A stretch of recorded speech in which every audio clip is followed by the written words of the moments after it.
about having my house decorated. It's about the colour magnolia, much maligned colour, of course, but the thing is it's not doing anyone any harm, is it? It's a good neutral colour, you can do things with it. This is called 4 Magnolia Walls.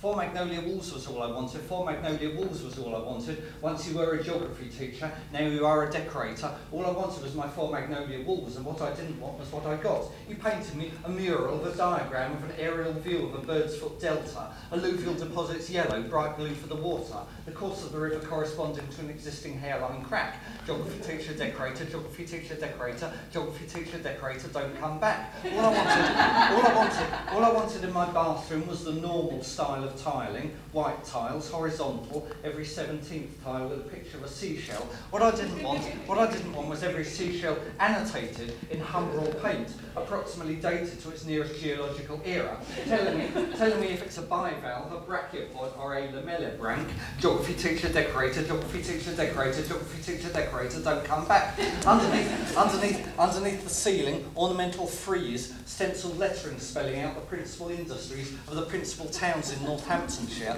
Wellingborough, boots and shoes. Kettering, boots and shoes too. Corby, steel. Brackley, wool. Daventry, unknown. Geography teacher, decorator. Geography teacher, decorator. Geography teacher, decorator.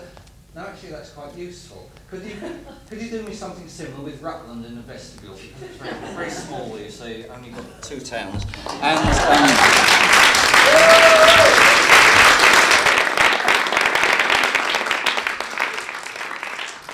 only got 2 towns. Could easily fit them in there. Couldn't you? Oakham and Uppingham. But anyway, we poets, we can't earn a living from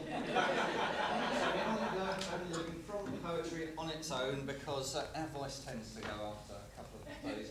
I have to write other things as well. That's right. We normally rotate the different things that we write. It normally goes something like poem, novel, screenplay, adaptation for radio, poem, novel, screenplay, interpretation of Beowulf. And as well as poetry, I also write storybooks for children because they're relatively easy to write. That's right. Identify the niche and fill it. Identify and fill. That's our mantra. That's what we say to ourselves. So, in order to try and fill this niche, I've written this book. This is called the Centipede's Book of Insights. And that's right. It involves a centipede whose chiefest pleasure is to walk across the surface of any insigns that he encounters on his travels. That's right, using the likeable, genial figure of the centipede here as a conduit to foster in a child's mind a love of insigns can be taken forward into adult life. That's the theory. That's the thinking behind it. Now, I'll just talk you through the manuscript here. It's a bit dog-eared. It's been around a lot of publishing houses. Anyway, starts off here. Centipede senti, segmented so fine, toddling on 20 feet over the sign. In the magnifying glass you resemble a monster. Tell us which ensign exactly you're on, sir. Well, okay, step this way. Centipede's voice in pink, narrator in blue. It's very important if you want to give them different accents, you see.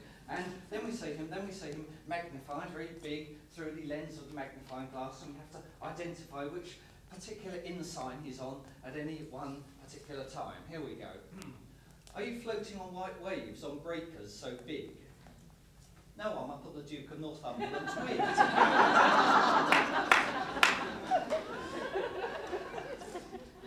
Have you conquered the moon or some planet quite foreign? It's the jovial Irishman playing his boron. It's a sort of theme pub, that one, you see. And, whoops, here we go. It's a wide arc here. Do you pause by a tomb contemplating your end? No, this is the cricketer's arms, my good friend. Have you gone to Australia? Have you gone to Australia? In one tiny jump? No, I'm at the White Swan.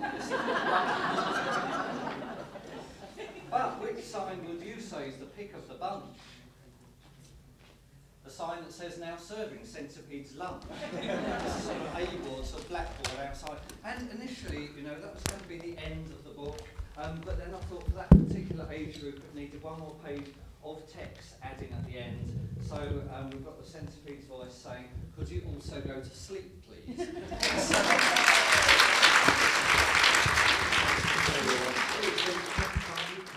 And partly book. You see what we can do? That's called cross arts, you see. That's what you have to do if you want to get your Arts Council grant. Cross arts.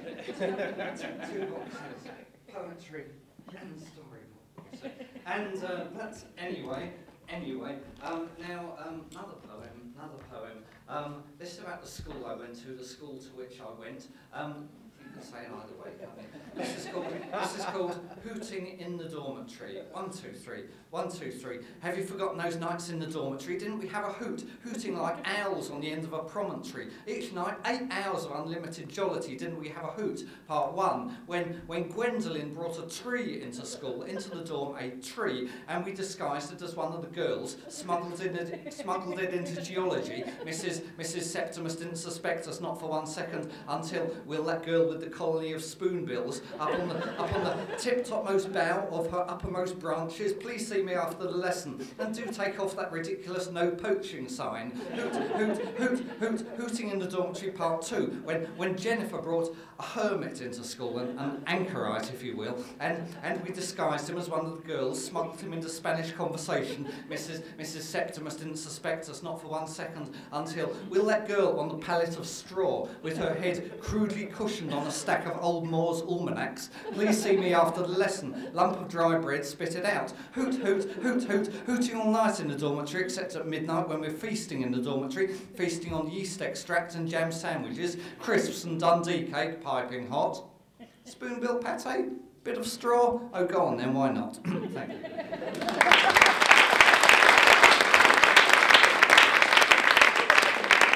Thank you very much.